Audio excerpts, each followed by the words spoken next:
Em nome do Pai que me criou, em nome do Filho que me resgatou, e em nome do Espírito Santo que me santificou, divina vontade, reina na minha vontade, ó minha mãe, eu te amo, tu me amas. Dai-me um gole da vontade divina, minha alma.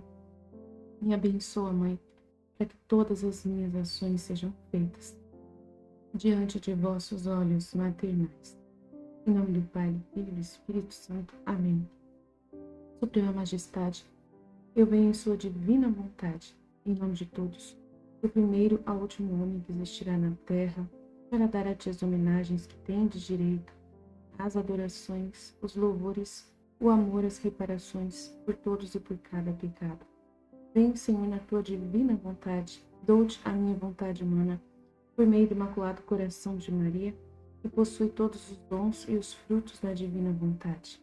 Dai-me a tua divina vontade. Vem, divina vontade, nesta ação que estou a fazer e em todas as ações que eu farei durante este dia. Amém.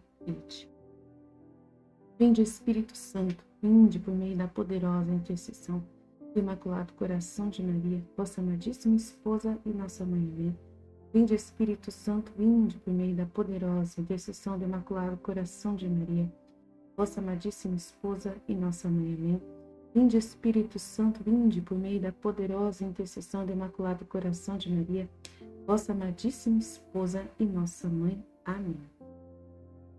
Então, continuando então, hoje quinta-feira, na adoração eucarística, adoramos a vida do nosso Mestre, nosso Deus, nosso Redentor, aquele, que vive por nós, somente viveu por nós.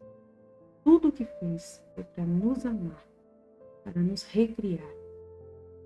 Ele preparou tudo, fez tudo o que era possível para que a gente pudesse hoje poder dormir na nossa cama, os nossos filhos estarem seguros em suas caminhas, dormindo profundamente, tranquilos, em paz.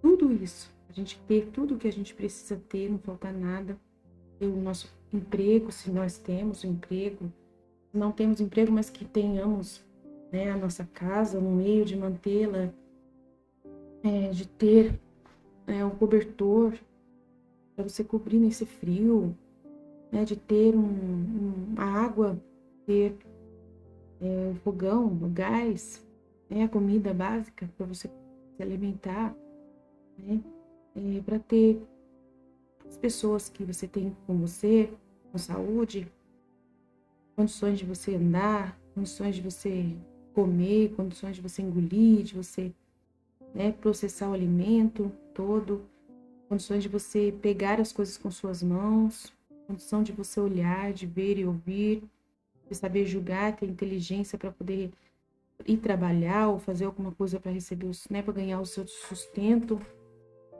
Deus, ele trabalhou. Ele veio para a terra só para trabalhar por você, só para poder deixar as coisas prontas para você, deixar você o mais saudável possível, um ambiente saudável possível que ele pudesse. Ele queria o melhor. Trabalhou para dar muito mais. Você acha que é pouco o que você tem, mas eu te garanto, você só tem pouco por causa do pecado. Por causa do pecado. Porque o pecado que acontece no mundo é uma coisa que engloba a vida da comunidade humana inteira. Então, se alguém, um político, um exemplo, está roubando dinheiro, superfaturando alguma coisa e recebendo dinheiro público para ele, para poder sustentar a si próprio e as suas corjas, de brilhas, que eles têm, toda a estrutura que ele tem para poder ficar impune, E então ele está deixando está permitindo que algumas pessoas tenham muito, muito mesmo. E ele mesmo tem mais que todos. Então, ele tira dos outros. Então, enquanto ele está sendo corrupto e roubando, outras pessoas pagam esse valor, pagam o valor que ele está retirando dos cofres públicos. E sempre vai para a conta dos pequenos, dos trabalhadores. E nós temos que pagar os impostos até mesmo da comida. E é uma coisa absurda, Não deveríamos ter impostos nos alimentos, de forma alguma, ainda mais os alimentos mais básicos da cesta básica, não deveria ter imposto nenhum. Mas como tem imposto é porque alguém corrupto está roubando. E aí o cofre público, para poder administrar as despesas, precisa tirar de alguém. E aí tira de você. Então é uma corrente do mal que se estende, que se estende, que se estende. E nós, por causa dessa realidade, nós podemos ofertar tudo isso para Deus. Toda essa injustiça, ela não se perde. A injustiça que acontece, principalmente no nosso país, no Brasil, é muita, muita injustiça social. Então a gente somos por causa disso pessoas muito agraciadas por Deus, porque nós temos muitos sofrimentos que são colocados contra nós, contra os pequenos. E a gente pode viver resignado e ainda viver bem, mesmo nessa situação tão grave, A gente pode viver bem, não faltando nada, porque a fartura é quando você tem o básico para você sobreviver. Isso já é fartura, Então, se você souber entender, e olhar as coisas com os olhos mais otimistas, em direção a Deus, então você está numa graça muito grande. Além de você ter a fartura, de ter o básico para você viver, você tem o básico, você ainda tem a graça de poder ofertar para Deus toda essa injustiça sobre você, que está vindo contra você. Se você está sem emprego, se você está tendo dificuldade para poder ganhar o seu pão de cada dia, toda a luta que você faz, todo esforço, tudo isso, você pode ofertar para Deus. E você não pode fazer caridade, por exemplo. Então, isso é uma forma que Deus ele permite de você estar fazendo caridade sem querer fazer, Sem querer, você está fazendo caridade, Como assim, Aline? Não dá para entender isso. Por quê? Porque você não pode, você não tem condições de fazer caridade, de doar muitos valores altos, para pessoas, para ajudar os mais pobres. Por quê? Porque você está sendo massacrado, Você está sendo tirado de você, Muito, muito está sendo tirado de você.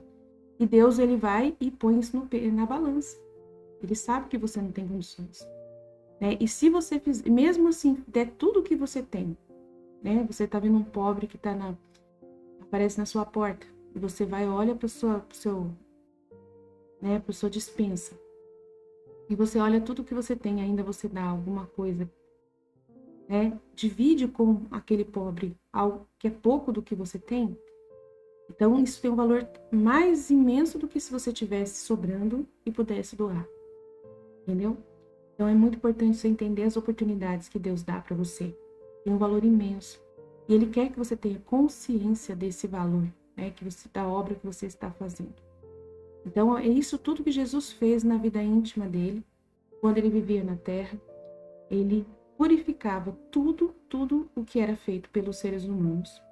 E arrumava a cama, arrumava toda a estrutura para que você pudesse voltar a viver aqui, ligado a uma lei, de uma lei da graça, onde tudo concorre para o bem daqueles que amam a Deus.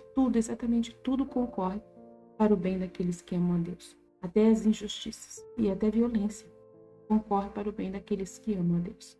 Tudo serve para que nós possamos ofertar em expiação dos nossos pecados e para poder suprir, atitudes que nós não podemos fazer.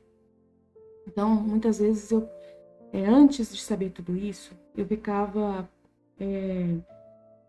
muito chateada quando eu ouvia alguma pregação. E nessa pregação, um padre falava assim que a gente deveria fazer isso e nós não fazemos. Nós deveríamos ajudar os pobres e nós não fazemos. Nós deveríamos levar o pão para os mendigos de rua e nós não fazemos. O padre vivia falando isso, eu ficava muito triste, mas eu falava assim, Senhor, eu tenho tanta dificuldade para viver, para sobreviver. Como que eu vou conseguir ajudar os outros? Eu ficava assim. E aí Jesus, ele fala, pobres no mundo sempre haverá pobres no mundo. E a preocupação maior, o padre, ele fala pra gente lá na igreja, E a gente fica, com o coração na mão, pensando nessas pessoas que estão lá na África, passando fome, e a gente fica rezando por elas para que Deus possa, levar o alimento para elas e tudo mais, normal. É o que a gente pode ofertar, é o que o padre está pedindo para a gente fazer, mas muitas vezes o padre falava de um jeito como se nós fôssemos preguiçosos, como se nós fôssemos egoístas e não quiséssemos fazer, simplesmente poderíamos fazer e não fazíamos. E eu ficava muito, achava uma injustiça muito grande falar isso pra gente pobre, pra gente que é pobre, né? E eu falei, nossa, mas o padre é muito injusto, Deus é muito injusto. Como ele pode pedir algo pra gente que a gente não pode doar, né? Que a gente não tem condição de fazer? E não pode ser assim, né? E aí agora, depois que eu tive conhecimento todo desses livros das místicas, aí eu sei, né? Eu sei como que é, o que Jesus realmente espera de nós. Nós que somos pobres, nós que somos pequenos. Ele espera somente nossas orações, principalmente o nosso agradecimento pelo pouco que nós temos, o reconhecimento do que ele fez por nós, para poder garantir esse pouco que nós temos, reconhecer o que é a verdadeira fartura, que é ter aquilo que é básico para você poder viver, e isso já é fartura, né? E você poder doar o que você tem, né, na igreja. Então, qualquer coisa que você faz na igreja, você já está no lucro fornecendo lucro para Deus. Você já está dando um heroísmo, de uma certa forma. Se você está na liturgia, se você está cantando na missa, se você está na pastoral familiar, se você está no movimento de oração, isso já é para Deus, ele já vê isso como um lucro para ele, para Deus, para o próprio Deus. Né? Porque além de você ser uma pessoa que está fazendo o seu dever, sendo honesto, trabalhando, sustentando sua família, e ainda você vai e faz alguma coisa em prol de Deus, em prol do próximo, isso já demonstra claramente que você é um santo. Um santo. Então, na nossa igreja tem muitas pessoas santas. Muitas pessoas. Então, é muito triste quando um padre fala nas redes sociais ou na homilia da igreja que não existe santos mais. É porque não tem mais conhecimento da verdade. Porque não estudam. Então, eu fico muito, muito magoada quando os padres falam que não tem santos no mundo. É o que mais tem, são santos no mundo. Tem muita gente pobre, muita gente simples, muita gente que está sustentando o mundo, que são almas vítimas, que estão de amor, por amor puro. Fazem as coisas por amor porque se sentem na sua consciência que Deus merece. Mesmo apesar de todas as dificuldades que elas passam, Deus merece a atenção delas em direção ao próximo. Eu sei que tem muita gente que vai para a igreja só para se mostrar. A gente sabe que tem uns que não são santos, que vão para a igreja com intenções, né, que não são intenções puras, vai para poder na liturgia ou no canto da missa só para poder se mostrar, né? Mas mesmo assim, e mesmo nesses casos, Deus ele ainda olha com amor para aquela pessoa. Mesmo assim, esperando tocar no coração dela, né, dando as luzes necessárias para que ela possa ter esse encontro, como eu tive, e ela poder ver que ela pode mudar o pensamento, né, de estar lá, porque Jesus ele permite que muitas vezes essa pessoa que está cantando, né, ele purifica o ato dessa pessoa. Como que ele faz? Essa pessoa está indo porque ela quer se mostrar. Ela acha que a voz dela é muito bonita, então ela quer lá cantar na missa, para poder ela mesma se ouvir, né? E para que os outros ouçam ela. Mas só que lá, enquanto ela está lá, acontecem milhares de coisas. Para ela chegar na igreja, ela tem dificuldade. Para ela poder ensaiar as músicas, ela tem dificuldade. Né? Para ela poder conseguir a pessoa para tocar para ela, cantar, ela tem dificuldade. Se ela precisa aprender um instrumento para ela começar a tocar, ela tem dificuldade. Tudo ela tem dificuldade. Deus coloca dificuldade para ela. Ela está na igreja, ela passa vergonha, alguma coisa acontece. É tudo, tudo, tudo. Né? Ela tem que se esforçar, ela tem que treinar, ela tem que ensaiar, ela tem que pegar as músicas. Né? Tudo esse trabalho que ela faz é provando o amor que ela sente, né? Para Deus ou para ela mesma. Claro, por ela mesma. Pode ser que ela esteja fazendo isso por si própria, né? Mas mesmo assim, isso faz com que, se ela realmente ela está indo por amor a Deus, aquela letra que ela está cantando aos poucos vai entrando no coração dela. E ela se sente bem de estar fazendo aquilo para Deus. Ela poderia estar cantando em qualquer outro lugar, né? E aí, de repente, ela está lá cantando e alguém fala para ela, você devia cantar no The Voice Brasil. Ah, você não sei o que lá. Ela até pensa, mas ela para pensar, não, se eu for conhecida, eu não... Né, ela pode imaginar, nossa, eu não vou mais estar aqui. E eu me sinto bem aqui na igreja, eu me sinto bem essas músicas me fazem bem. Então, pouco a pouco, Deus vai tocando a alma dessa pessoa. Pouco a pouco, porque foi assim que aconteceu comigo. Então, eu falo por mim. Pouco a pouco, Deus vai tocando aquela música que ela vai cantando, o Espírito Santo que vai chamando, né? E ela vai entendendo as mensagens de salvação. E Deus vai fazendo uma obra gigantesca e ela pode se santificar a qualquer momento, se ela não estiver pecando. Se ela for uma pessoa que não quer ofender a Deus, se ela é uma pessoa que não tem pecado mortal, né? E está vivendo o máximo que ela pode, né? Viver na graça de Deus, não sei. Pode ser. Mas aí vai indo. Então a gente vai, né? Vendo que há muitos santos e há muitas formas de se santificar, né? Então, que Deus possa realmente abrir nossa mente e abrir a mente dos sacerdotes, né? Para que eles não fiquem falando que não existem santos, porque existem muitos santos, né? Que eles olhem para o copo e vejam o copo um pouquinho mais cheio do que tão vazio do jeito que eles veem, porque é assustador. E quando eles falam dessa forma que não existem mais santos na nossa igreja, né? Eles estão claramente mentindo e claramente estão facilitando para o demônio, para que as pessoas pensem, então não adianta mais servir a Deus, porque se eu já faço tanto que eu posso, o mínimo, né, o máximo que eu posso é mínimo, então eu não sei mais o que dá para Deus.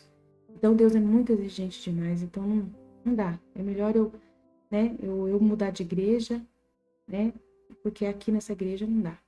É só reclamação, é só acusação. Um padre que, em vez de me incentivar e me dar uma palavra de alívio para ver se realmente eu estou fazendo alguma coisa que preste, ele vai e fala que eu não amo, que não tenho amor na igreja por Deus. Eu não quero estar nessa igreja. Então, muitas vezes, almas boas são perdidas, né? São perdidas. Aí você me pergunta, não, Aline, se a pessoa sai da igreja é porque ela realmente nunca amou Jesus, porque ela sabe que essas coisas acontecem. Não, gente. Jesus, ele fala que falta amor nos pastores, falta amor nos sacerdotes, falta cuidado das ovelhas, falta. Muitas vezes as ovelhas vão embora da nossa igreja por causa dos pastores, maus pastores. Então a gente tem que admitir isso, amém? Então vamos para o texto. Visita dos pastores. Estava deitado desta maneira. Meu coração desejava a visita dos pastores para poder se deliciar com aquelas almas simples. E antes que estes se apressassem para a caverna onde eu estava, supliquei ao meu Pai se dignasse conceder muita luz às suas almas simples, a fim de que pudessem conhecer o mistério divino e crerem em mim. Verdadeiro Deus, verdadeiro homem. Efetivamente meu Pai o fez. E porque aquelas almas eram bem dispostas, a graça divina causou grande impressão aos pastores. Afervorados vieram adorar-me, dando-me os seus corações. Tendo chegado à caverna, ficaram repletos de nova graça e júbilo de coração. De modo que apenas me viram, prostraram-se por terra, e com lágrimas de alegria adoraram-me e reconheceram-me pelo verdadeiro Messias, que lhes fora prometido. Mas, sendo simples, não compreendiam o mistério da minha pobreza e humilhação. O contentamento que experimentei nestas primeiras visitas foi grande, diletíssima esposa. Embora fossem pessoas humildes, contudo, senti muita consolação. E justamente me deleitava estas almas retas e simples, nas quais muito me compraziam. Esta consolação, porém, foi também assaz amargurada, ao ver alguns desses incrédulos e infiéis, que não só não acreditaram no que os outros lhe diziam, mas nem sequer quiseram aproximar-se da gruta, persistindo em sua dureza e obstinação. Então, vamos lá. A visita dos pastores, né? Foi muito lindo, né? A história, né, da Vó Torta conta também. A gente até fez uma meditação, uma reparação há um tempo agora atrás. A gente fez um momento de vigília só meditando sobre os pastores. A última vigília que nós fizemos foi só meditando sobre os pastores. A Vó Torta. Foi muito interessante. E eles eram realmente, muitos deles, muito simples mesmo, tão simples que eles nem entenderam né? Não entenderam o porquê que eles estavam assim, eles nem entenderam o entendimento, eles não tiveram entendimento, não alcançaram o entendimento, apesar de deles terem sido chamados pelos anjos, né? Pelos anjos ter aparecido lá. Eles viram os anjos, foi muito forte esse momento, né? E aí depois eles irem lá e ver aquele menino, eles só curtiram aquela cena, né? Jesus está falando aqui que eles não perceberam, né? Não entenderam nada, por que que estava naquela situação. Então, eles não tinham entendimento, assim, das escrituras, né? Para poder entender por que que Jesus estava ali. Eles eram só trabalhadores, muito trabalhadores, como eu acabei de falar, né? Pessoas que estão né, tendo que sustentar-se, tendo que trabalhar, tendo que cuidar do rebanho, se não cuidar do rebanho, né, não come, né? Então, assim, é tanto trabalho que eles têm que dedicar para fazer, é tanto suor, eles ficam muito tempo fora de casa, né, cuidando desses rebanhos. Então, eles não têm tempo para estudar. Muitos deles nem estudam direito, né? Para poder saber as escrituras e ter conhecimento. Então, são pessoas muito humildes que Jesus está falando. Almas muito simples, que foram chamadas pelos anjos. Se não fossem os anjos, elas nunca saberiam, elas nunca entenderiam, né, o que estava acontecendo. E aí os anjos que informaram, olha, hoje nasceu para nós o Salvador, que é Cristo Senhor, né? E elas, Salvador, nossa, deve ser o Salvador da gente que é pobre, né? Vamos lá, né?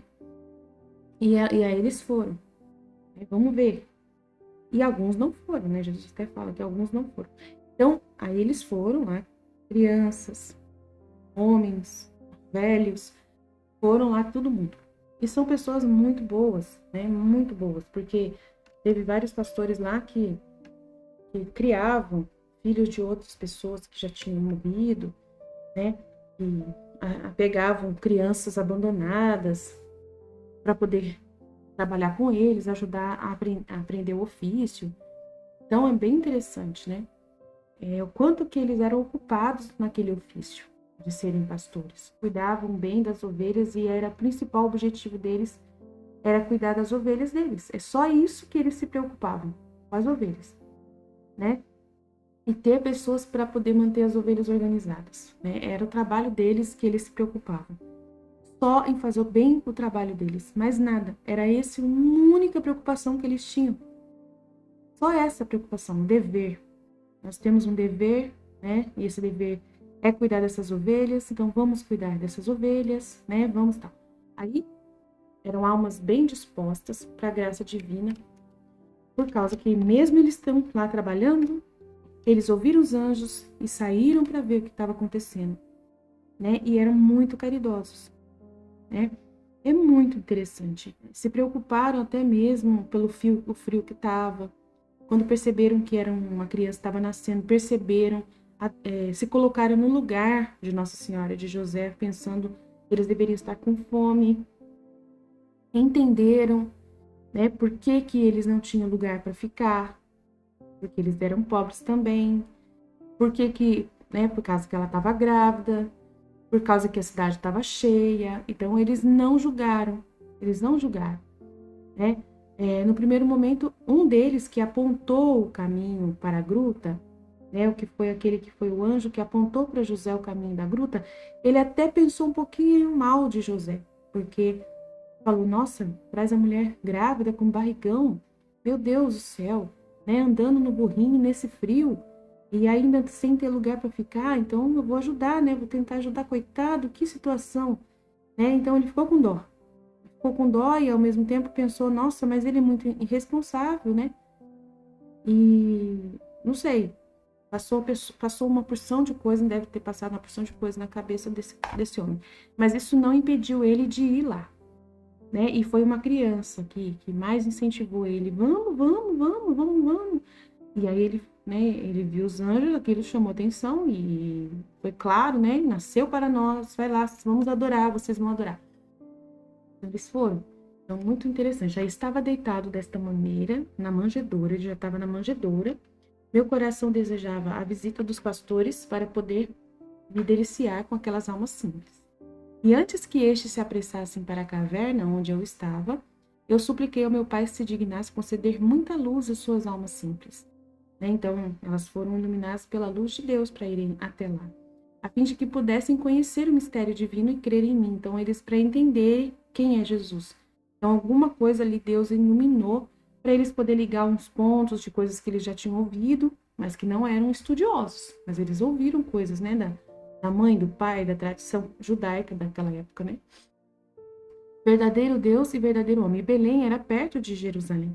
Belém ficava na Judéia, era próximo de Jerusalém, como se fosse dentro do estado.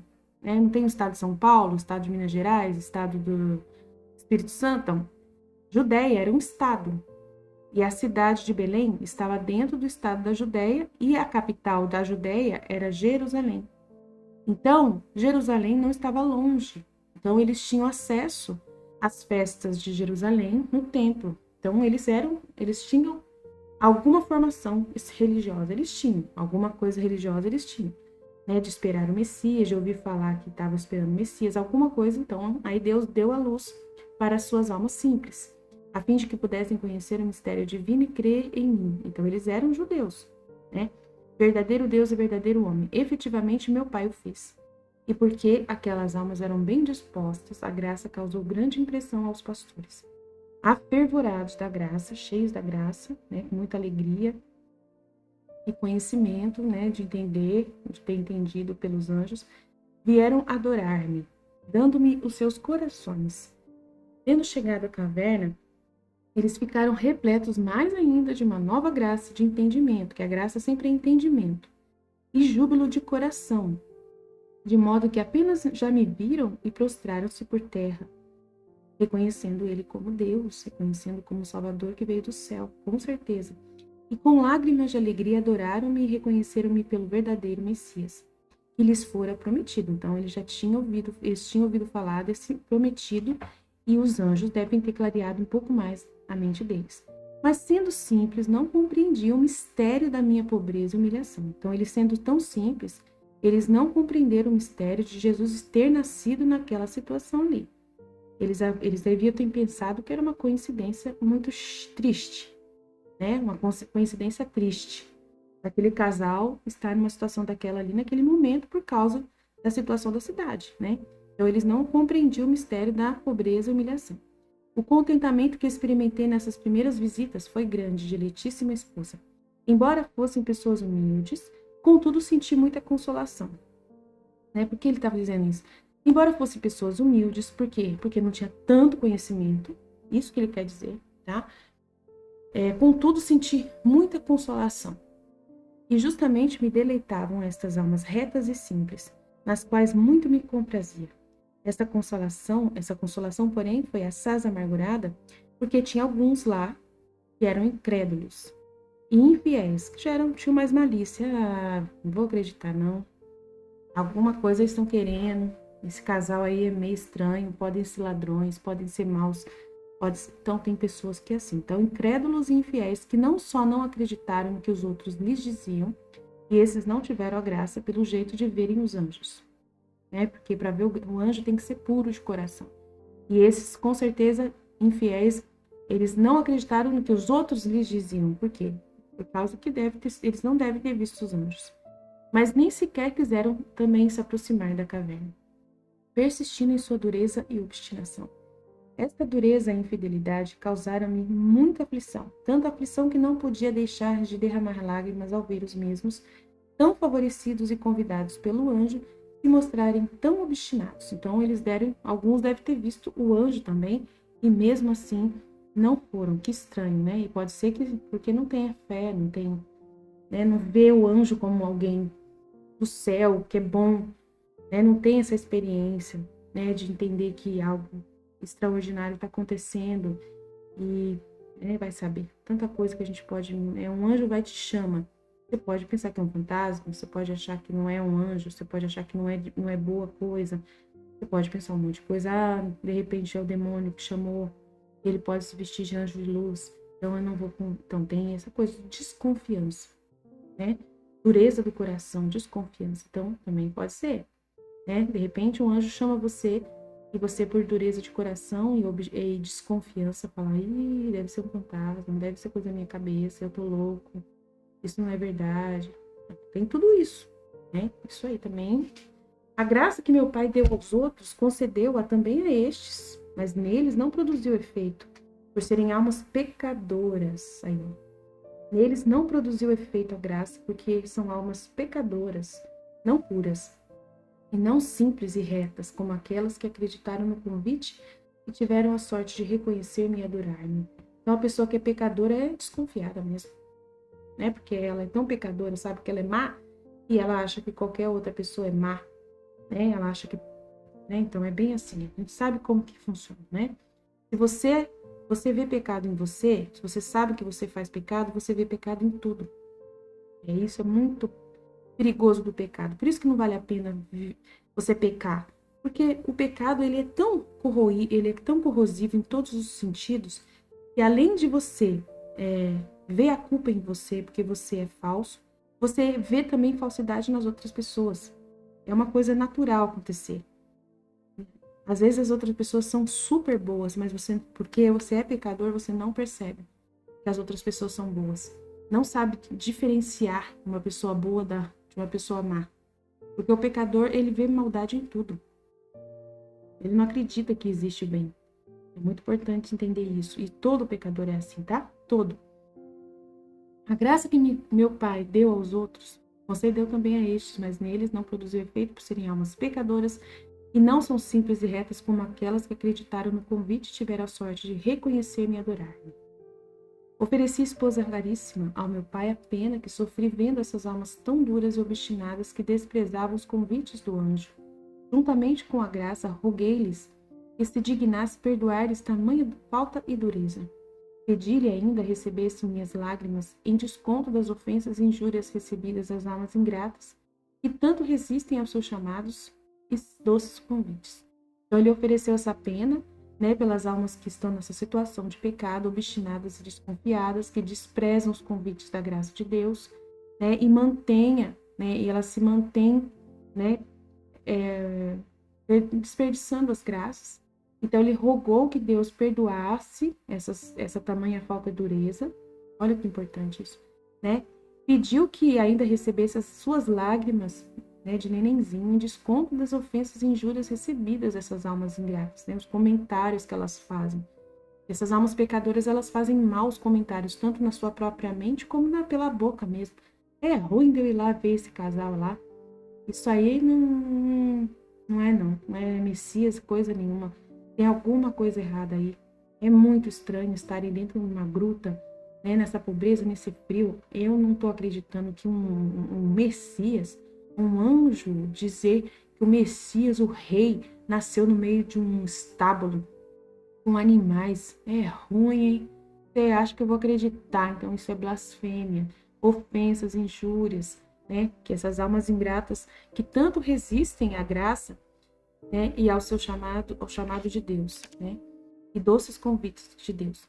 Quanto mais graça ele lhes concede, tanto mais abusam delas e tornam-se indignas por sua dureza. Então a gente tem muito isso na nossa igreja. A nossa igreja tem muito isso. Você vai conversar, ou até mesmo na nossa casa. Você vai falar para o seu marido da fé e o seu marido fala assim: ih, é ruim, hein? Eu sei que o pessoal está ganhando alguma coisa em volta disso. Sempre. Sempre é dinheiro, sempre é alguma vantagem. Não tem ninguém lá, não, de coração, não. Essa igreja católica, ela se acha muito poderosa, ela acha que só ela consegue conversão, salvação. As outras religiões também salvam. É um absurdo. E lá, e blá, blá, blá. São tudo injúrias. Tudo coração fechado, desconfiança, pessoa com dureza no coração. E aí precisa abrir o coração. Precisa ajudar essas pessoas a entender, né? A entender Deus. Você tem que ser o anjo de Deus para poder trazer a graça para dentro da sua casa. Se você tem um marido assim, se você tem um pai assim, se você tem alguém assim na sua casa, uma esposa assim, né? Então é pecador, é porque é pecador. Essa pessoa é fechada, tem dura de coração. E aí você tem que trabalhar para que, né, aos poucos você vai dando exemplo dentro da sua casa. Muito exemplo. Amando antes dessa pessoa pedir. O maior exemplo que você pode dar para essa pessoa é você amando antes dela pedir. sabe? Você tem que ser igual a Jesus. Né? Jesus, ele já não fez tudo pra gente antes da gente pedir.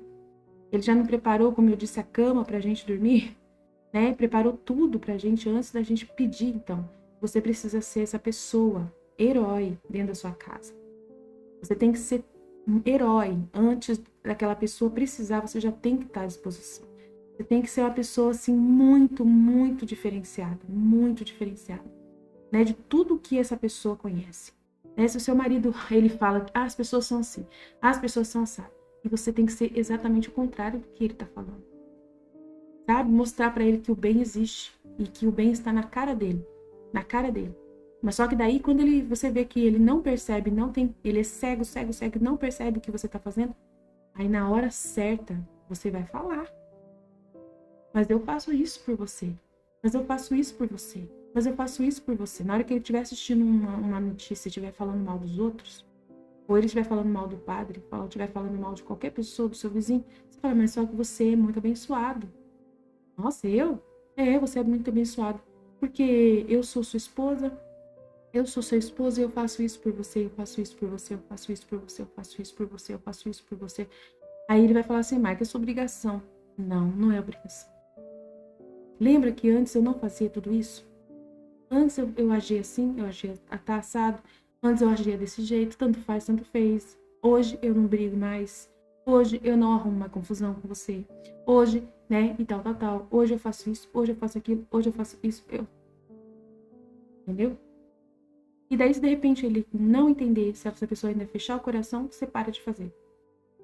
Para de fazer por um tempo. E aí ele vai perceber, nossa, mas por que você não faz mais isso? Ué, porque você não reconheceu, lembra? Lembra? Então eu mostrei pra você. O antes e o depois. E o depois de novo. E o antes de novo. É assim que eu faço aqui em casa. Eu uso muita inteligência. Né? Jesus, bom pastor. Roguei-lhe ainda, que assim como quisera, fossem dos pastores as primeiras visitas recebidas por ocasião do meu nascimento. Roguei ainda que, como assim quisera, fossem dos pastores as primeiras visitas recebidas por ocasião do meu nascimento. Assim lhe agradasse dar-me o nome de bom pastor. Então, como Jesus queria ser chamado de bom pastor, ele quis que os primeiros que fossem vê-lo fossem pastores. Né?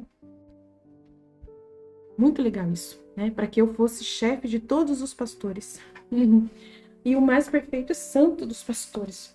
Que fosse pelos pastores adorado e seguido.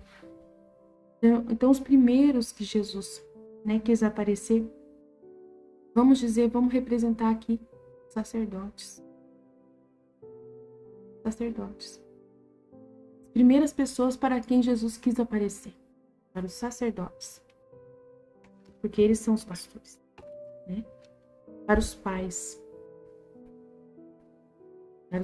de família, né? Tem os seus filhos. Então, olha que importante a gente ligar uma coisa a outra, né? Imagina, então as primeiras pessoas que Jesus queria que adorasse ele eram mais simples e tinham que ser pastores. Então é muito lindo isso, né? Que Jesus, ele quer estar à disposição primeiro dos sacerdotes, daqueles que vão tratar de cuidar, né, das ovelhas, cuidar do povo. Muito interessante. Como chefe de todos os pastores e o mais perfeito e santo fosse por eles adorado e seguido, e todas as criaturas se tornassem ovelhinhas a mim confiadas. Olha que interessante isso. A experiência principal de Jesus com a humanidade é primeiro com os seus pastores. Né? Então precisa ter uma experiência de amor com Deus muito grande, aquele que vai ser sacerdote, aquele que vai, né, trabalhar um pastoreio, uma pastoral. Não é só padres, não. E no pastoreio, você que vai ser uma pastoral da família, pastoral da criança, pastoral da oração, pastoral de qualquer coisa que você estiver fazendo. Então, tem a ver com pastoral também, né? Até leigos que estão em pastorais. Então, um trabalho pastoral em direção ao próximo, né? Ofereci-me para preencher o ofício do verdadeiro e bom pastor dessas ovelhinhas errantes e extraviadas. sem poupar fadigas e incomodidades, dando mesmo vida para salvá-las, fazendo quanto podia para conduzi-las todas ao redil, convidando-as, acariciando-as, procurando-as, chamando-as e libertando-as das fauces do lobo infernal. Então, só para poder dar o exemplo de ser o melhor pastor de todos, né, como ele é, né, não tem nem muito o que falar de tão perfeito que é o nosso pastor.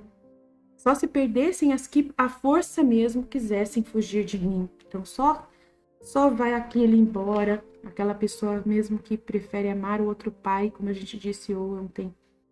O pecador que realmente é resistente e não quer se voltar o coração para Deus de nenhum jeito. Né? Só esses que vão se perder. E que esses se entregam espontaneamente ao pai demônio, ao lobo que querem, né, serem devoradas pelo lobo. O meu pai muito aprove este pedido e deu-me desde então o nome e o ofício de bom pastor.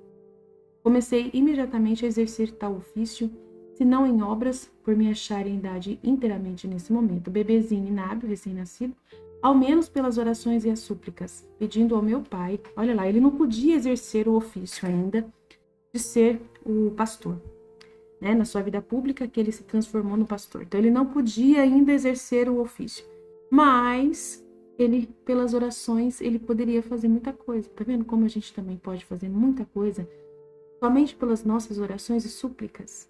Olha que coisa legal, né? Pedindo ao meu pai se dignasse por meio de seus convites e da graça, reconduzir ao meu redil as ovelhas errantes.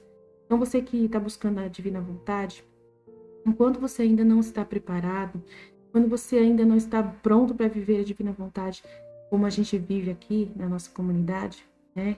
Os líderes, principalmente, que estão no amor heróico, você que está iniciando o comecinho agora, não se sinta, né, mal por isso. Reze, comece a rezar as orações da divina vontade, as reparações das 24 horas da paixão, né? Começa por essa atitude, depois aos poucos Deus vai formando para que você possa ser mais, fazer muito mais, tá? Somente ficaram sem atenderem ao convite e ao chamado aquelas que, empedernidas e enredadas na culpa do pecado, não corresponderem à graça, né? Não, à divina graça. Então, para que ele reconduzisse ao redil as ovelhas errantes. De fato, isso muitas acorreram. Então, ele rezou e ofereceu as orações e súplicas, né, para o Pai, para que o Pai pudesse, por meio dos seus convites e da graça, trazer de volta muitas pessoas pecadoras para o redil de Jesus. E somente realmente ficaram sem atender esse convite aquelas que, empedernidas e enredadas na culpa, não corresponderam à divina graça. Que é essas pessoas que a culpa é a vontade humana, né? A vontade humana é a culpa. E você fica lá, né, falando, não, ele não vai me perdoar. Não tem mais jeito de eu voltar. Não tem mais jeito de eu voltar, eu já fiz muita coisa errada, eu matei uma pessoa. Isso para mim é imperdoável. Eu matei uma pessoa, né? E é imperdoável para mim. Se é imperdoável para mim, é imperdoável para Deus também. Né? E tá no mandamento da lei de Deus. Eu não me perdoo de jeito nenhum por ter matado aquela pessoa, né? Aconteceu um acidente, aconteceu um fato, que aconteceu que você matou alguém. E a culpa é tão terrível que você não se perdoa de jeito nenhum. Você acha que aquilo ali que você fez foi uma coisa imperdoável e você não tem perdão. Então você fica totalmente empedernido e enredado na sua culpa e não corresponde a graça nenhuma. Pode vir Deus falar que te perdoa, pode vir o padre falar que te perdoa, pode vir né, quem for, até um anjo de luz falar que Deus te perdoa, você não acredita. Não acredita. Tanto que você é empedernido, obstinado, enredado. Pedi ao Pai naquele instante se dignasse dar muita graça e virtude às criaturas por ele destinadas a serem na igreja pastores e diretores de almas, a eles confiadas, a fim de exercerem o ofício com a caridade e a retidão que eu lhes ensinaria, tomando conta das ovelhinhas a seu cuidado, sem poupar fadigas nem privações, para apacentá-las e guardá-las no redil. Então, o pastor é isso, é aquela pessoa que ele não pensa em si próprio, e ele só pensa em cuidar das ovelhas. Então, tudo é ele não poupa nenhuma fadiga, nenhuma privação para apacentar e guardar elas no redil. Então é isso que é importante, né? Aí, às vezes, o sacerdote da nossa igreja, ele não vê maldade na atitude dele de obedecer o bispo. E o bispo fala para ele que ele tem que manter a igreja organizada, que tem que ter uma estrutura boa para todo mundo ir lá participar da missa. Então, se o padre está cuidando dessas coisas administrativas, para ele é cuidar do redil. Ele não vê maldade nisso. Ele está obedecendo. Então, a gente tem que ter misericórdia dos padres hoje, porque eles precisavam ter uma formação mais profunda, né? E de Jesus, né? Para poder eles voltar a pensar nas almas e não pensar em coisas materiais para as almas, né? E muitos se preocupam muito com essa parte material, né? Ah, eu tenho que ter um banheiro, tem que ter um banheiro na igreja, né? Tem que ter banheiro, 2 banheiros, um para masculino e feminino. Ah, eu tenho que ter água aqui na igreja para as pessoas beberem. Ah, eu tenho que ter bancos, né? Bastante bancos, cadeiras, suficiente para todo mundo sentar. Eu preciso ter uma iluminação boa para todo mundo enxergar. Eu preciso ter uma proteção, né? Para poder manter tudo seguro aqui dentro, para que ninguém roube o som da igreja. Eu preciso ter um microfone, eu preciso ter um som bom, para poder as pessoas, né, não ficar incomodadas com o ruído. Então se preocupa muito com coisas materiais, né? E não se preocupa que de repente tem almas que estão passando necessidades, almas que estão desesperadas porque perderam alguém e que precisam de um conselho. Ele tira totalmente a atenção do padre das coisas mais essenciais das almas. Não importa banheiro, não importa iluminação. Às vezes uma lâmpada só numa casa já é suficiente para o padre celebrar a missa. Ele não precisa de banheiro, a pessoa 1 hora dá para ir na igreja tranquilamente, participar de uma missa e voltar para casa sem precisar de som nenhum, não precisar nem de nada dessas coisas, né? Ter um espaço simples, né? Até mesmo dentro de uma casa, dentro de uma garagem, e ele pode celebrar uma missa. Então, assim, que sejam simples, muito simples os padres, né? E que eles se preocupem mais com as almas. Então, para poder Deus, a gente tem que rezar muito pelos sacerdotes, para que Deus possa fazer isso, né, de mudar o coração deles, né? E vai voltar, a igreja vai voltar a ser assim. No reino da divina vontade, a igreja vai ser desse tipo de... É nas casas mesmo, né? É no jardim, na praça. Então, não precisa ter banheiro, não precisa ter água, não precisa ter luz, né? Vai ser na luz da lua mesmo, né? Ou então vai ser a luz da praça mesmo, que tem, né, os postes de luz. É assim. O Pai prometeu-me tudo e já está realizando. Efetivamente, jamais deixa de dar graça e ajuda a todos os que exercem tal ofício de pastor. Somente aqueles que entram em meu redil como mercenários, aí tem aqueles que entram no redil como mercenários, ele não concede essa graça, porque não visam o fim de pastorear e guardar, né, o rebanho, mas eles se impelem à soberba, à vaidade e à ambição. Então tem padres que só entram na igreja pela ambição de terem um status. Tem padres que só entram na vocação, né, por motivos pessoais, né, diversos, né, porque precisa fazer faculdade e a igreja dá faculdade para ter estudo, para ter estudo. Ou então entram porque não gostam de mulher, não sabem o que eles são, se eles são... Tem padres que é assim. E eu posso mostrar testemunhos de homens assim. Tem muitos testemunhos mesmo na internet, até de pessoas que contaram a sua história, padres que contaram a sua história, que entraram na igreja porque não gostavam de mulher, tinham tendências homossexuais e entraram para serem sacerdotes porque achavam que essa era a única vida que podia protegê-los, poderia fazer eles protegidos, né, nessa situação e de conseguir conviver com essa situação de homossexualidade. É muito estranho, né? Um padre vai conviver com homens se ele gosta de homens. É estranho isso, né? Então a gente não entende a cabeça deles, mas eles pensam desse jeito. Eles entraram para ser sacerdotes porque eles não gostavam de mulher, não queriam casar, e para não dar a vista de que eles eram diferentes, eles entravam para ser sacerdotes da Igreja Católica mesmo, para poder para poder achando que esse era o caminho da salvação também, que são pessoas que acreditam de uma certa forma, no primeiro momento acreditavam em Deus e queriam dar alegria para os seus pais, né? Pensavam nos pais, em dar alegria para os pais, e acharam que era interessante seguir a vida de sacerdote, de entrar no seminário para agradar o pai e a mãe, para não dar nenhum desgosto para o pai e para a mãe. Então tem isso, mas só que no fundo tem um motivo pessoal lá dentro que o pai e a mãe nunca sabem. E aí quando eles estão já como padres, aí pode ser que voltem ao pecado, e tem muitos que voltam e vivem o pecado do homossexualismo mesmo depois de serem papas, né?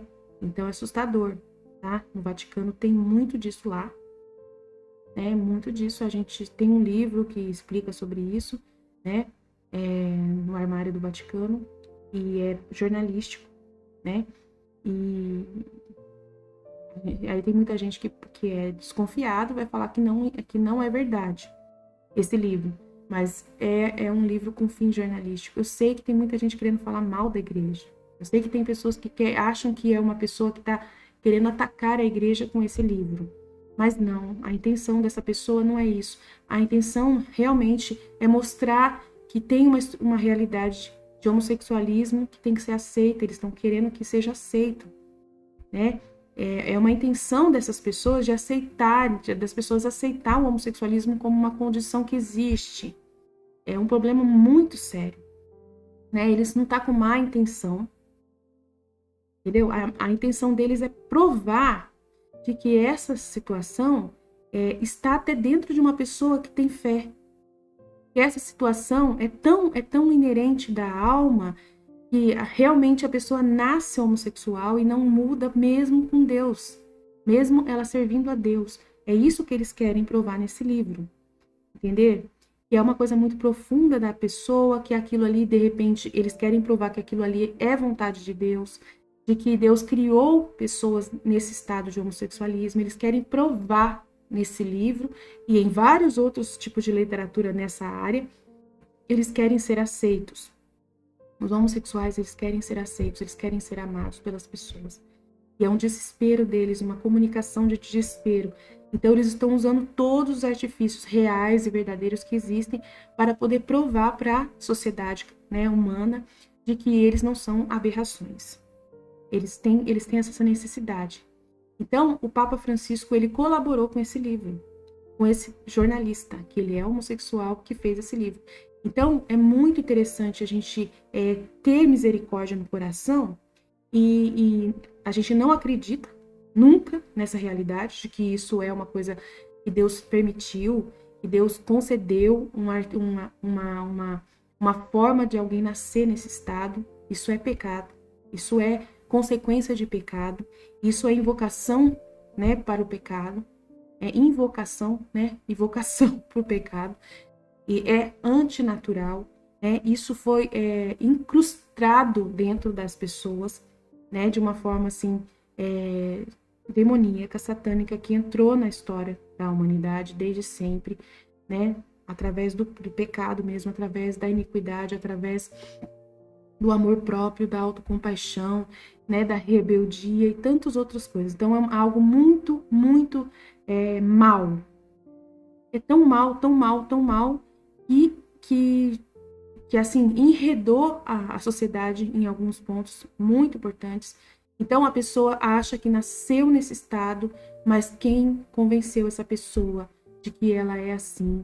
É toda uma coisa interior mesmo, espiritual muito grave, né? Que de uma carência afetiva muito grande, né? É a mente da pessoa, a alma da pessoa, né, que está carente, que veio trazendo uma contaminação lá de trás. Então tem uma história muito longa para entender, né, a fonte disso tudo, né? A fonte disso tudo. E o que mais interessante é que a gente for estudar a fundo essa história do homossexualismo, na história da salvação, né, em direção às almas, a gente vai ter muitos pontos, né? Vai ter muitos pontos para conversar. E tem agora na igreja, né, pastoral que vai atender essas pessoas. Tem pastoral que está atendendo essas pessoas. E o mais triste é que a pastoral que está atendendo essas pessoas, elas não são formadas na verdade. Elas são formadas na psicologia, né? De fazer aquela pessoa se aceitar como ela é, né? E se amar como ela é. Aceitando o homossexualismo. Então é muito perigoso esses tipos de grupos né, que proporcionam um entendimento de um autoconhecimento para poder se aceitar como homossexual. Então é muito perigoso. Esses grupos não são bons. Em direção à verdade, não são bons, né? E aí é complexo. É complexo a situação que a gente está vivendo no nosso tempo agora de apostasia, né? Onde a fé não é a base para as coisas na igreja. Tem coisas que não é baseado na fé. Tem coisas que estão sendo baseados, né, numa psicologia de passar a mão na cabeça das pessoas e que a gente tem que dar dignidade para o pecador. Dar dignidade para o pecador. É um amor satânico. Até o padre Paulo Ricardo ontem, ele postou na postagem do canal dele sobre esse amor satânico. Eu achei muito interessante, que é o amor que está sendo incentivado na igreja, né, e na sociedade. E na igreja também. Ele mesmo, né, falou isso. Então a gente precisa, gente do céu, a gente precisa muito, muito da verdade, da palavra de Deus, né, a verdade mesmo em si. Não é fácil, o negócio está muito grave. Para chegar nesse ponto, a situação está muito grave mesmo. Para chegar nesse ponto está muito grave. Então, ele colocou aqui, ó. Vamos ver aqui onde está. Aqui, ó, a falsidade satânica do amor. Então, é muito interessante, se vocês quiserem entrar no site do Paulo Ricardo, na comunidade, postagem, ó. A falsificação satânica do amor. O padre Paulo Ricardo vai explicar o que está acontecendo na nossa igreja em direção a essa coisa de querer aceitar a todo mundo, de acolher todo mundo. Ele até coloca aqui o negócio colorido justamente por causa disso mesmo. Tá vendo? Que tem a ver com essa agenda LGBT, lá. Não é mesmo? Então, tomar muito cuidado com o que está entrando na nossa igreja. E o Papa Francisco, ele nesse degrau, ele é complicado. O Papa Francisco, ele pensa muito humanamente nesse departamento. Ele pensa muito humanamente quando ele fala, porque ele por enquanto, ele não é louco, né, de promover casamentos gays e aceitar. Ele não é louco, tá? Ele ainda não é louco para esse ponto. Mas o Papa Francisco, ele tem uma visão muito humana em base disso. Ele se deixa convencer pelo psicológico das pessoas. Ele é muito preocupado com isso, com essa visão de ser psicólogo, em vez de ser pastor, de levar aquela alma para o céu, né, e de ensiná-la. Então, eu não estou denunciando ele como uma pessoa ruim. O Papa Francisco é um monstro por causa disso, não. Mas ele, infelizmente, ele está favorecendo para que o próximo Papa venha e resolva essa parte, e esse próximo Papa pode ser a besta. Pode ser o falso profeta, não sei. Porque às vezes eu penso que o falso profeta virá mesmo para poder cumprir essa agenda do mal mesmo, né? Mas às vezes a gente fica com dúvida se vai ser da Igreja Católica, né? Eu peço para Deus confirmar se esse falso profeta vai ser da Igreja Católica. Porque pode ser um falso profeta de outra igreja católica ortodoxa, ou pode ser um falso profeta que vai se impor, né? Nessa situação. Pode ser judeu também, mas só que tem que ser reconhecido mundialmente. E a nossa igreja é a única reconhecida mundialmente. E aí as profecias dizem que é um papa. Então a gente pode entender que de repente por causa dessa visão da teologia da libertação, ou por causa dessa visão psicológica que foi imposta na igreja, de que você tem que cuidar do psicológico das pessoas, que você tem que acolher psicologicamente a pessoa, né, dentro da igreja, para ela se sentir acolhida por nós, né, é muito complexo. Porque o tipo de acolhimento que os homossexuais querem da Igreja Católica não é acolhimento da alma deles, para que eles sejam evangelizados e vivendo a castidade. Não, eles não querem isso. Eles querem ser aceitos como homossexuais que querem casar, querem ter filhos, que querem ser família, que querem ser acolhidos, né? E não dessa forma. Então, tem que entender. Aí o Papa, ele vem e fala, não, a gente aceita você desde que você viva a castidade. Não bate. Não bate. Aqueles que têm uma boa intenção de serem santos aceitam isso e vão se aproximando da igreja. Mas no fundo, eles estão esperando uma brecha para quando entrar uma lei, quando entrar um meio de forçar a igreja a aceitar eles como eles são. É isso que eles estão fazendo. Eles, vamos, aos poucos a gente vai conquistando nosso espaço, aos poucos a gente vai voltando, aos poucos a gente vai entrando em todos os lugares, e aos poucos a gente vai impondo a nossa necessidade. E aí eles vão falar, não, eu não consigo viver sem sexo, eu não consigo viver sem isso. Aí eles vão falar pro padre, o Papa, na sua confissão, eu não consigo viver sem sexo. Eu não consigo viver sem sexo. Eu não consigo viver sem sexo. E vão vivendo no pecado mortal e comungando. Confessando, sendo absolvidos e comungando. Olha que situação grave que está acontecendo. Então é muito grave. Jesus mostra essas coisas para mim, eu fico horrorizada, mas eu vou rezando. A gente reza pelos sacerdotes, reza pelo Papa Francisco, reza pela estrutura da igreja, mas vai piorar. A situação vai piorar. A igreja vai ser purificada depois por causa justamente disso.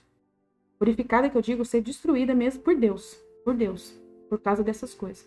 E a gente não pode aceitar. E tem muito católico que tá passando a mão na cabeça também, igual, né? Entendeu?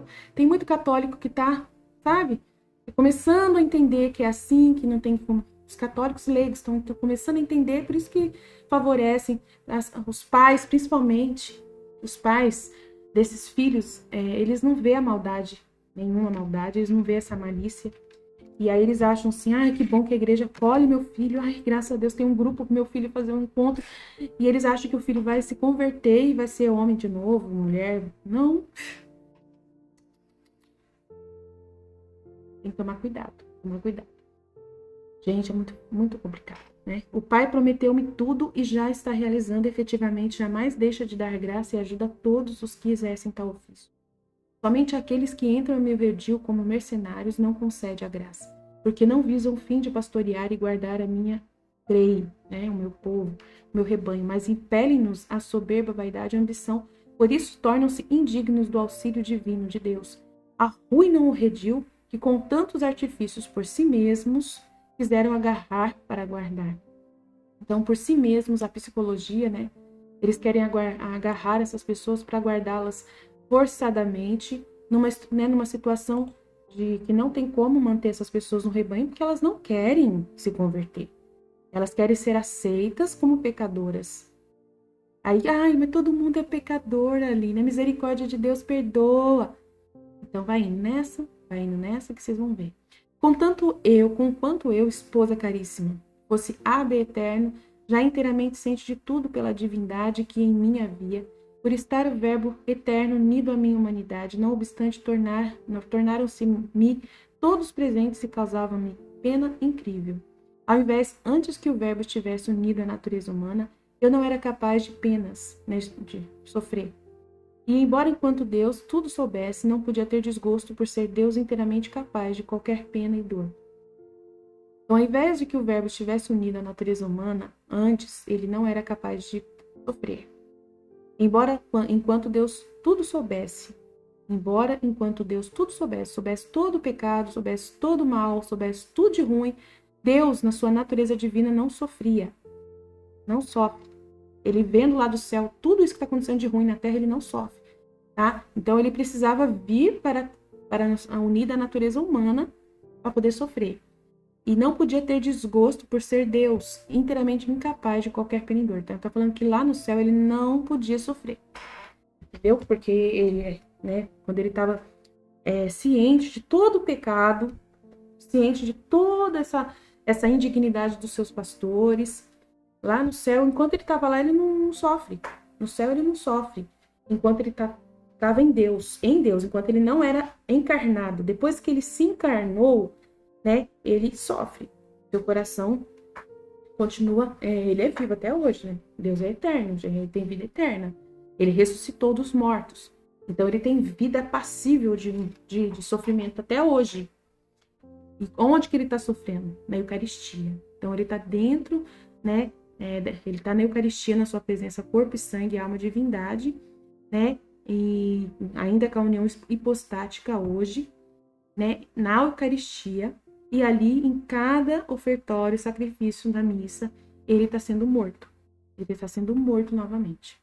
Tá passando por todos os 33 anos da vida dele, de sofrimento, está sendo vivido através disso, porque ele é eterno, ele tem vida eterna. Jesus é ressuscitado, ele já ressuscitou como pessoa, carne. A carne dele ressuscitou.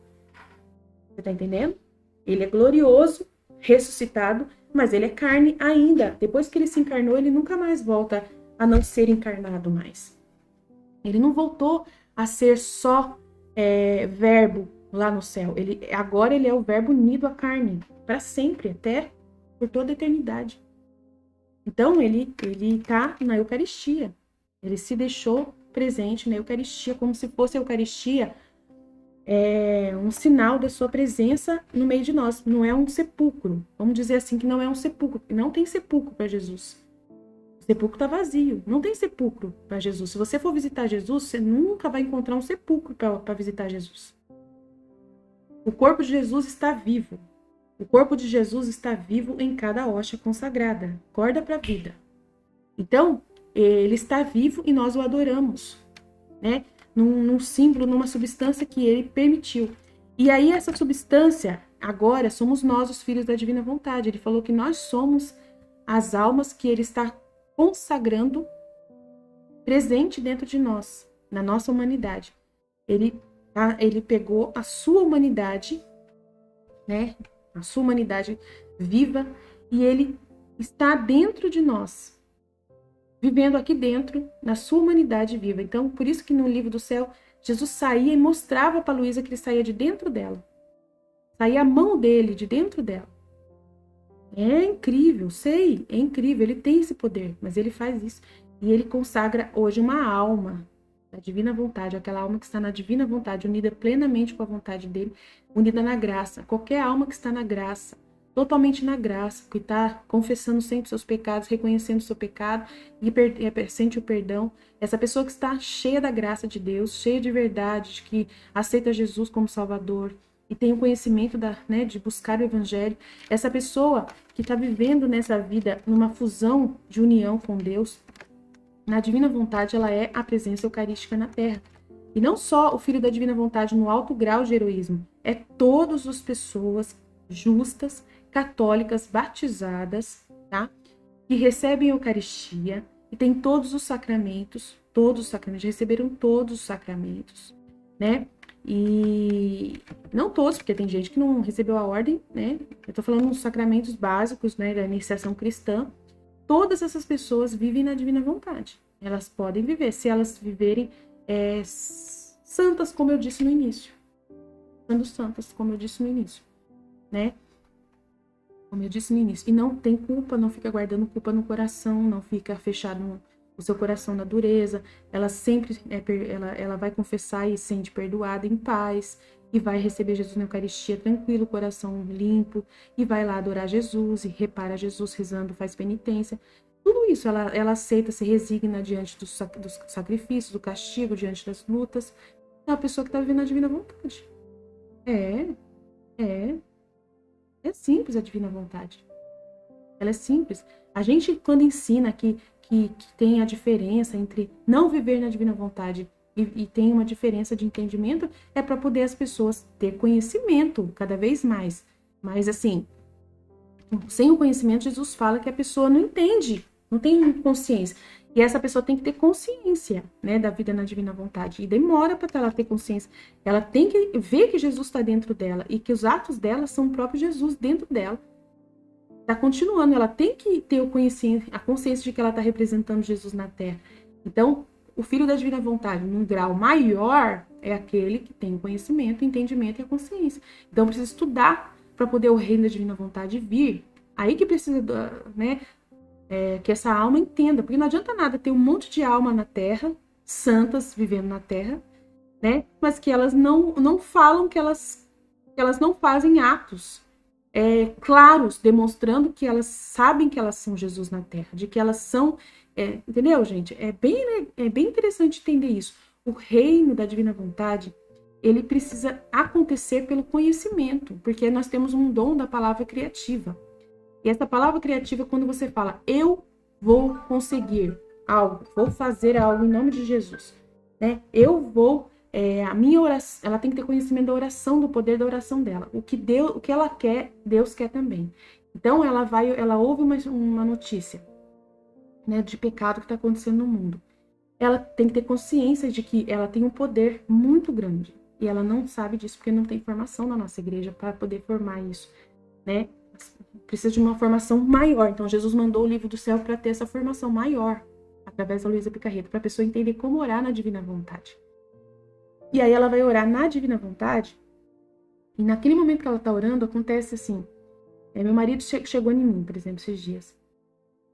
Falou assim, meu pai tá lá no médico, e ele tem que fazer uma cirurgia no olho.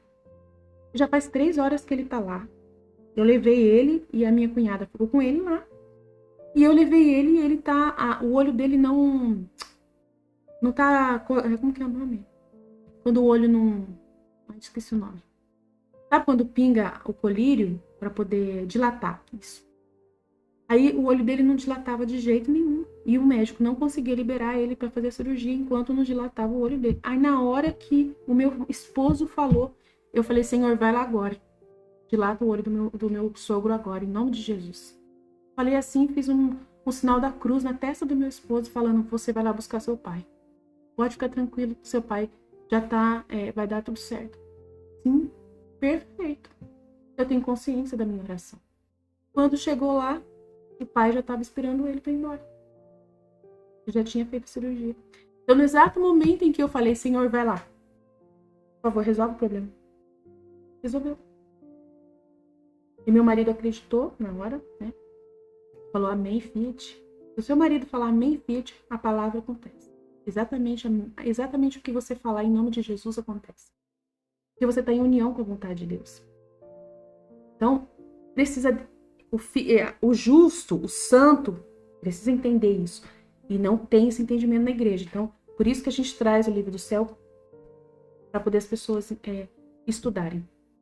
Pede para as pessoas estudarem o livro do céu para poder aprender isso. E estamos aqui ensinando através dos outros livros de místicas também. Por isso que é o meu trabalho. Esse é o meu trabalho. Tá bom? Vi naquele instante, como vos disse, todos os pastores que deviam ter a vigilância sobre o meu rebanho. Vi os bons, os maus. Vi, esposa caríssima, todos os mercenários, que não sendo pastores, mas lobos rapaces, não guardariam, mas dispersariam e maltratariam a minha grei, o meu rebanho. Oh, que aflição sofria meu coração ao ver dispersas e maltratadas as ovelhas, que eu com tanta fadiga viera procurar e que mediante minha morte conduziria ao retiro. Então já falei aqui no início, né? Falei sobre isso, né? Que a pessoa pode sair da igreja por causa de uma má formação na igreja, por causa do padre ficar falando que não existe santo na igreja e ela não sabe mais o que fazer para poder...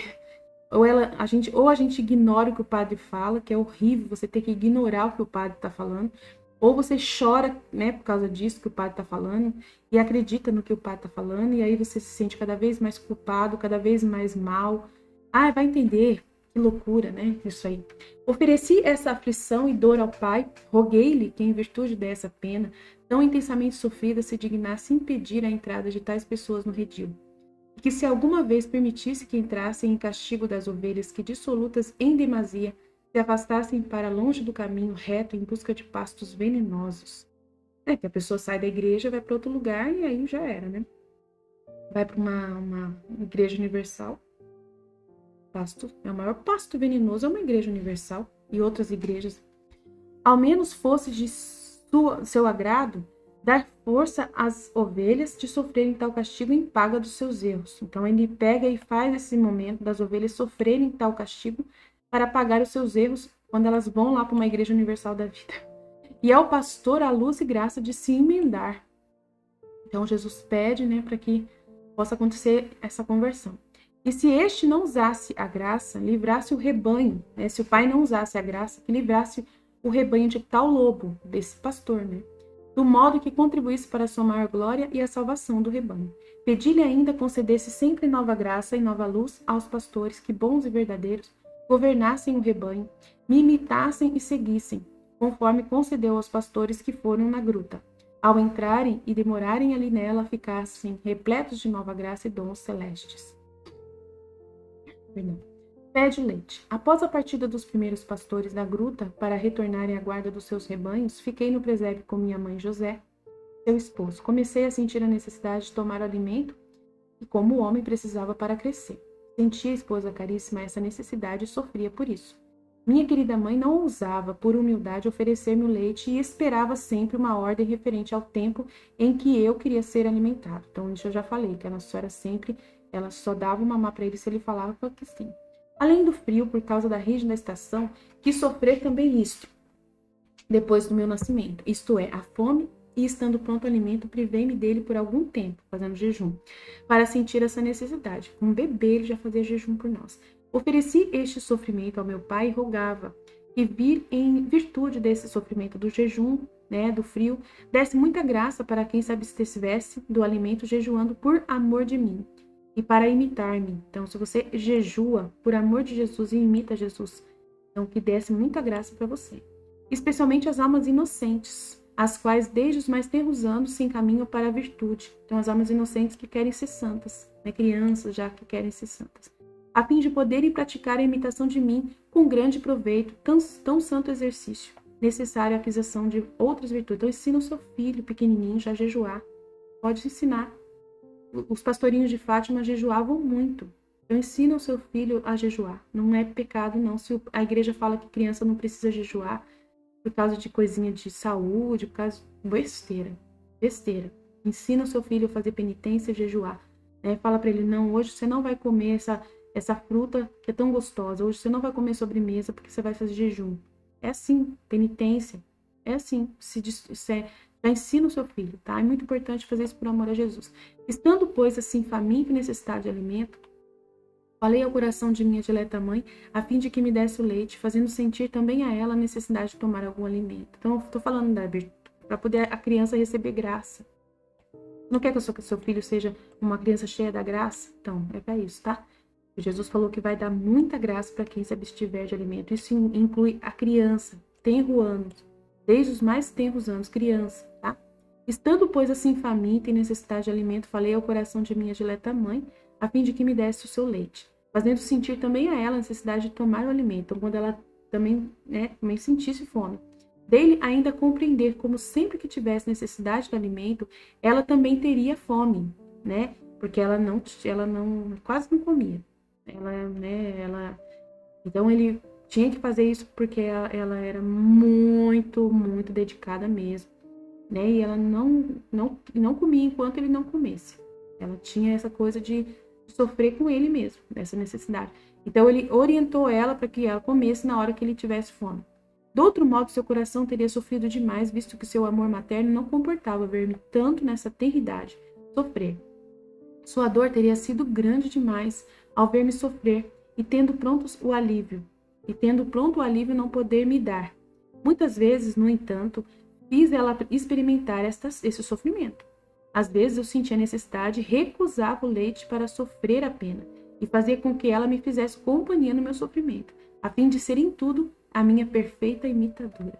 Eu não tenho muito o que falar, porque ela é mesmo, E tomo leite. Ao entender, minha querida mãe, minha necessidade de ser alimentado com toda solicitude e amor, apertou-me no seu peito e, sentindo o seio repleto de leite miraculoso, deu-me deste alimento.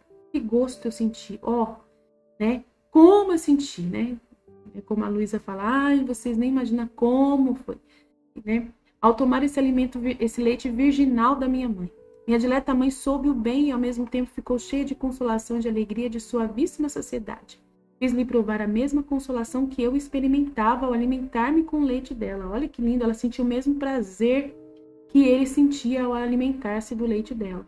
Mas esta consolação foi cheia de amargura também, tanto para mim como para minha dileta mãe, porque refletindo no momento que eu bebia, que me daria o povo hebreu para extinguir minha grande sede na hora de expirar, que na hora de expirar, na hora dele morrer, eles iam dar véu e vinagre, né? Fel e vinagre para Jesus. Então ele lembrava do que o povo ia fazer no momento em que ele estava na cruz. Enchi-me de grande amargura e aflição por sua ingratidão e crueldade comigo. Essa aflição penetrou no coração também da minha mãe, e também ela ficou magoada. Quão diferente, dizia-lhe, ó querida mãe, será esta a última bebida que eu receberei na cruz, desta que de vós recebo pela primeira vez. Então, eu estou recebendo, é tão diferente desta que eu, né, mãe? Quão diferente, mãe, vai ser a última bebida que eu vou tomar na cruz antes de eu morrer. Tão diferente desta que eu estou recebendo pela primeira vez, mãe. Olha que coisa, né? E ela ficava aflita. Minha mãe aflita sentia penetrar estas palavras no seu coração e experimentava indizível pena. Ofereci o gosto e a consolação ao meu Pai eterno e simultaneamente também o sofrimento e a pena e a amargura. Pedi que se dignasse fazer as almas justas experimentarem a doçura e a suavidade em seu espírito, em virtude da pena que sentissem se dignasse dar as mesmas virtudes e graças para poderem sofrer também a amargura e o desgosto. Então, ele também pede para que as almas sofram amargura e desgosto, os quais muitas vezes costumam preceder tal estado e experimentarem tão doce doçura, né? Então, que as almas aceitassem a graça de sofrer amargura e desgosto, às vezes antes, depois comer. Na hora que comer, sentir o alívio do alimento, né? Pelo que eu entendi é isso. Pedi-lhe ainda recebesse a amargura e o desgosto que sentia em desconto da amargura que, por seu lado, lhe fazem sofrer as almas, que ele chama a tal estado, e que por culpa e negligência não se aproximam, nem correspondem aos seus convites e à sua graça. Quando a pessoa é ingrata, né, gente? Ela recebe de Deus a água, o alimento, recebe de Deus o pão de cada dia, recebe de Deus tanta coisa de Deus e ela não admite, né? Não admite que ela recebe, não reconhece. Isso é constante no mundo, vocês sabem como que é isso. E por culpa e negligência não se aproximam nem correspondem aos convites da graça de Deus. Sua negligência é tão grande e desgosta tanto ao meu Pai que, se fosse capaz de experimentar amar sofrer a pena, as suas seriam muito grandes. Então, se a pessoa fosse capaz de sofrer a pena que o Pai sofre pela negligência, seria muito grande. Seria muito grande. Então, se você imaginar Deus sofrendo por todas as vezes que você não agradeceu, não reconheceu. Então, isso ele seria muito grande se você sentisse o mesmo grau, né, do sofrimento de Deus, né? Entendeu? É isso que eu entendi. Ação de graças.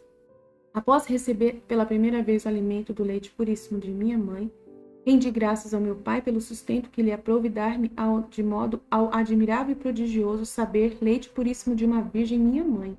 Agradeci-lhe também da parte de todas as criaturas as quais neste mesmo momento eram alimentadas, especialmente pelas ingratas que, depois de terem recebido o alimento dispensado pela providência divina, não se lembram de agradecer devidamente. Então ele agradeceu em nome daqueles que não agradecem, porque ele prepara a cama para nós. Ele prepara para nós a cama. Então ele faz tudo o que a gente não faz, o que a gente nunca iria fazer. É muito legal isso de Deus, né, de Jesus. Sabendo que tal ingratidão desgostaria muito ao meu Pai, então eu agradeci duplamente, pedindo também que desse por satisfeito em lugar de cada uma das almas que recebem da sua providência qualquer coisa e não agradecem. E em virtude do meu agradecimento, porque douto, por que Jesus ele fala assim? Porque eu conheço meu Pai, porque eu sei o que meu Pai sofre. Então eu faço em nome das pessoas que não sabem. Então, por isso que a oração do anjo de Portugal é essa. Meu Deus, eu creio, adoro, espero e amo, vos peço-vos perdão por todos aqueles que não creem, não adoram, não esperam, não vos amam. Essa é a maior oração dos filhos da divina vontade que foi aberto nesse momento da aparição de Fátima, né? Que foi dado pra gente nessa aparição de Fátima. Foi o momento em que abriu o reino da divina vontade, foi a aparição de Fátima, vamos dizer assim, quando ensinou essa oração pra gente. Entendeu? Vocês veem que tá tudo assim, batendo, tá tudo, né? Que a história da igreja toda tá batendo com o conteúdo da divina vontade. Não é só o livro da Luísa que fala da divina vontade. A divina vontade está em todas as místicas, videntes, todos, gente, todos. A divina vontade só é falada, é o que é mais falado por Nossa Senhora. Então, se a gente falar, ai, não posso falar do livro do céu, pode falar de outro livro que vai falar da divina vontade do mesmo jeito. Então, não é só a Luísa Picarreta que fala da divina vontade. A Luísa, ela tem um entendimento mais pleno, porque Deus deu para ela o evangelho do reino, da divina vontade. Mas só que não tem só para Luísa. Jesus, ele é esperto, ele cercou a igreja todinha com a história, com essa realidade, porque é o que ele trouxe pra gente, é todo o trabalho dele. O reino da divina vontade é o trabalho todo de Jesus. Por isso que eu posso meditar qualquer livro que fala de Jesus, de Maria, que eu consigo trazer a divina vontade para esse livro. Eu entendi isso, por isso que eu consigo evangelizar a divina vontade com qualquer material que eu encontrar. Qualquer material. Porque eu já entendi. O livro do céu é para você entender. Depois que você entende, você consegue viver a divina vontade com qualquer material, até com a Bíblia. Entendeu? Meu Pai deu-se por satisfeito, por ser meu agradecimento de tão grande mérito, que satisfazia por todas as criaturas e ainda excedia muito. Agradeci-lhe ainda em nome de todas as criaturas que, sendo da minha idade, pequenininhos, recém-nascidos, não podiam render graças por estarem efetivamente privados do uso da razão. Então ele fez isso em nome dos bebezinhos que não tinham o uso da razão. Recebem o alimento sem dar as devidas graças, né? O bebezinho não vai dar. Embora excusáveis e dispensadas disso por sua incapacidade, o pai, é justo. Não obstante, meu pai foi muito glorificado e recebeu a ação de graças dessas crianças, porque eu fiz com tanto amor, com todo amor e gratidão da minha parte em nome delas. Deveis saber, esposa caríssima, que eu, cada vez que a minha querida mãe me aleitava, fazia esses atos de agradecimento por todos os meus irmãos, sem excluir nenhum. Quanto o meu pai agradou tal ação de graças da minha mãe e meu, podeis deduzi-lo das promessas que me fez, isto é, dar-se por satisfeito em relação a todos, mesmo aqueles mais terríveis e ingratos, prometendo-me jamais deixar pela divina providência de subministrar a todos o alimento necessário. Todos, gente, maus ou bons. Deus, ele dá o alimento. Maus ou bons, podem ser a pessoa mais má do mundo, Deus dá o alimento para ela, por causa de Jesus. Você vê como Jesus é perfeito. Como o trabalho de Jesus é lindo. Meu Deus. Ao sustento, embora fossem pecadores ingratos, efetivamente vedes como sua providência paterna o está realizando, sem excetuar os mais indignos e criminosos pecadores que se acham no mundo, seus maiores inimigos, demonstrando-se neste particular para com todos um pai amorosíssimo. Então Deus é pai até dos satanistas, até daqueles que são filhos do demônio e fazem mal por vontade mesmo. Entendei, esposa caríssima, que fiz esses atos de agradecimento não apenas após tomar o alimento, mas também tudo mais, como antes e depois do repouso. Ordem do dia. De manhã, antes de despontar o dia, minha humanidade, após algum repouso, tributava as devidas graças ao Pai, agradecia-lhe ainda em nome de todos os meus irmãos por ter se dignado conservá-los à noite, durante a noite, e livrá-los durante a noite de todo mal. Vocês imaginam que durante a noite você consegue dormir? Por que você consegue dormir durante a noite? Você já agradeceu? É culpa de Jesus. É por causa de Jesus que você dorme toda noite e que ninguém te incomoda durante o seu sono, que você consegue dormir bem. Se você é uma pessoa que dorme bem e ninguém te incomoda no seu sono, é graça de Deus. Ai, Aline, mas eu não durmo bem, todo dia eu... Aí é culpa. E aí a culpa é a vontade humana. A culpa faz você não dormir bem. Então você tem que se confessar. Fazer um momento de encontro com Jesus para se confessar e ver o que está acontecendo aí dentro. Fazendo todos chegarem amanhã sãos e salvos de todo mal. Depois de lhe ter dado graças por todos em geral, agradecia-lhe em particular por aqueles ingratos. É culpa ou desespero, Jesus acabou de falar para mim. Culpa ou desespero. Tá? Depois de lhe ter dado graças por todos em geral, agradecia-lhe em particular por aqueles ingratos que, após receberem dele o benefício da sua conservação, não se recordam de tributar-lhe as devidas graças, nem sequer elevam a mente ao céu como um bom pensamento e um ato de gratidão. Depois agradecia-lhe por parte das almas justas que se conservavam no estado da graça. Mesmo depois de dormir e tal, elas voltavam no dia seguinte, continuando ao estado da graça. Ainda pedia-lhe perdão em lugar das almas culpadas que o haviam ofendido, oferecendo-me eu mesmo a morte e paixão, a fim de ser a divina, ser a divina... ser a divina, ser a salvação, de todas as culpas. Então, não sei. Oferecendo-me eu mesmo a morte e paixão, a fim de ser salva, ser justificada as culpas, É isso que Tá errado aqui, mas tudo bem. Sentia dor por justiça aplacada, a receber satisfação, isto. Eu sentia dor pela justiça aplacada e recebia satisfação, o pai recebia satisfação e chorava amargamente. Tá com algum problema a tradução aqui, tá? Mas eu pedia perdão em nome de todas as almas culpadas, oferecendo-me eu mesmo para morrer por elas, é isso. Oferecia a minha dor, se dignasse preservar ao meu pai a essas, né? Oferecia a minha dor para que o meu pai fosse aplacado, para que meu pai, né, não tivesse sofrimento, satisfazendo o meu pai. Depois rogava-lhe a todos de qualquer mal durante o dia, sobretudo o de ofendê-lo. Então Jesus só pensa no pai dele. Vocês já repararam que Jesus só pensa no pai dele? Pensa na gente, mas ao mesmo tempo no pai? É muito legal isso, eu acho muito interessante.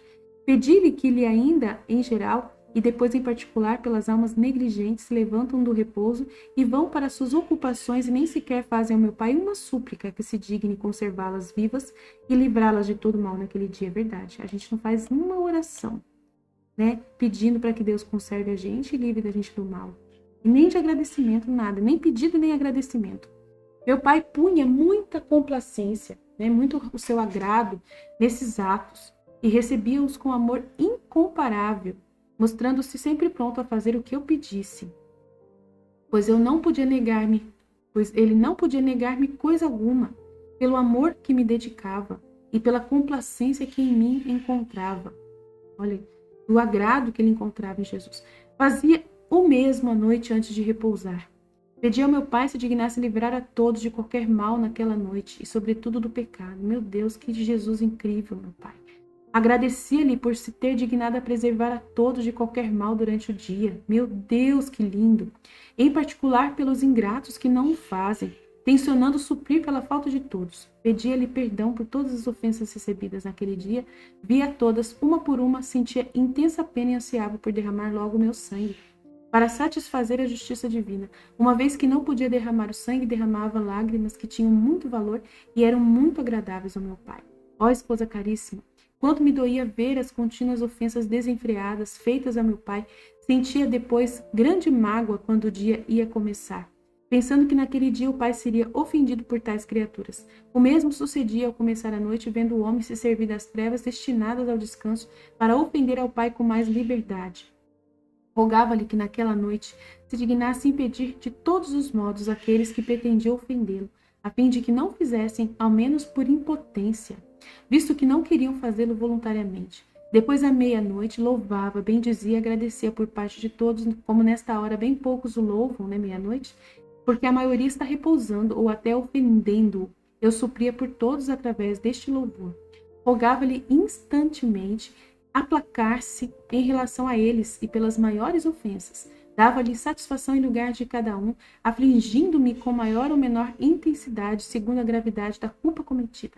Deste modo, continuei a agir durante todo o tempo da minha vida, em cada hora, em cada momento, agindo e merecendo por meus irmãos e vendo sua ingratidão para comigo, que tanto bem obtinha para eles, sentia dor cada vez mais aguda. Então, quando Jesus ele fala essas coisas, dá a impressão de que a gente tem que fazer tudo o que ele está mandando, né? Tudo o que ele faz, dá a impressão que a gente tem que fazer tudo igualzinho a ele.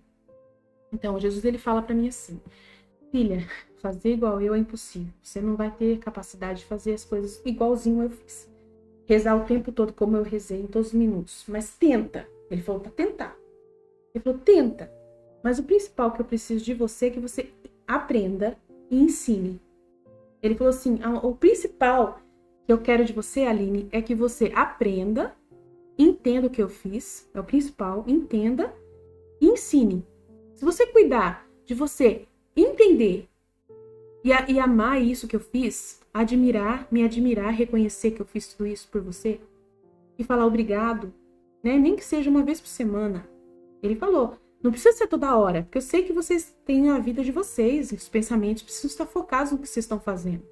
Mas pelo menos no final de semana, no dia de descanso que é para mim, você vai e agradece por tudo. E não precisa falar agradecer, agradeço por isso, agradeço por aquilo, agradeço por isso. Não precisa. Você fala, agradeço por tudo e lembra na sua mente tudo o que eu faço por você, o máximo que você conseguir na sua capacidade, porque você é pequeno, né? E não queira ser igual eu, porque eu sou Deus, só eu posso fazer tudo isso, só eu poderia fazer, ninguém poderia fazer isso por você, fazer isso em nome de vocês. Só eu poderia fazer, né? Aí ele fala assim, nem minha mãe tem capacidade de fazer tudo isso, né? Ele falou, porque a gente é muito pequeno, e ele é grande. Então ele fala assim, então não se sinta culpados por causa do que eu estou dizendo. Vocês se sintam agradecidos. Ele fala, não é para sentir culpa, é para sentir gratidão. Ele fala, por favor, gente, o livro da vida íntima não é para sentir culpa, é para sentir gratidão.